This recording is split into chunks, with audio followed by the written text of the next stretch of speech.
Last time we checked, India's population stood at 1.2 billion, its literacy rate at 73%, and the sex ratio at 943.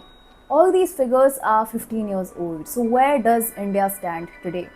Hello, I'm Purvi, and we at ND are here to tell you why Census 2027 is a critical step for India and us. We know that India has changed drastically over the last 2 decades, and therefore, relying on obsolete data hampers effective governance.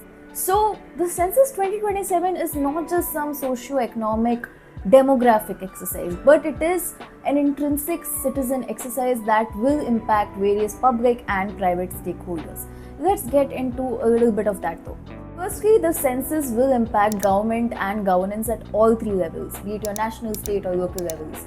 It will enable evidence-based policymaking and, more importantly, provide the population data essential for delimitation, ensuring fair and balanced representation in the Lok Sabha, Vidhan Sabha, and local bodies. Furthermore, for the first time since 1931, the census will capture granular caste data that will directly reshape preservation and welfare policies. But the overall impact of the census runs wider, from fiscal transfers and infrastructure to urban planning, law enforcement, etc. This single data set will drive decisions across every major policy sector for the decade to come, until the next census comes up. Secondly, this will change the game for political parties and elections.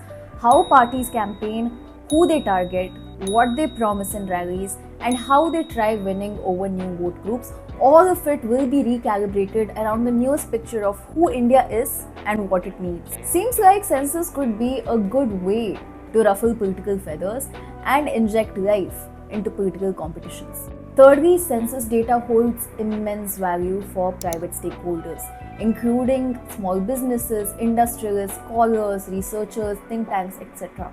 While social and economic research requires census figures for accuracy, businesses both small and large rely on this census data to map out consumer purchasing power and also target rural versus urban markets. All of this ultimately affects us, the citizens of India. The policies that decide the growth of a nation cannot be visionary without accurate data of its citizens. Every household that is counted and every detail that is recorded directly shapes the quality of governance, welfare, and opportunities that flow back into that very household. So when the census officials come to your door, remember this is not just some bureaucratic formality.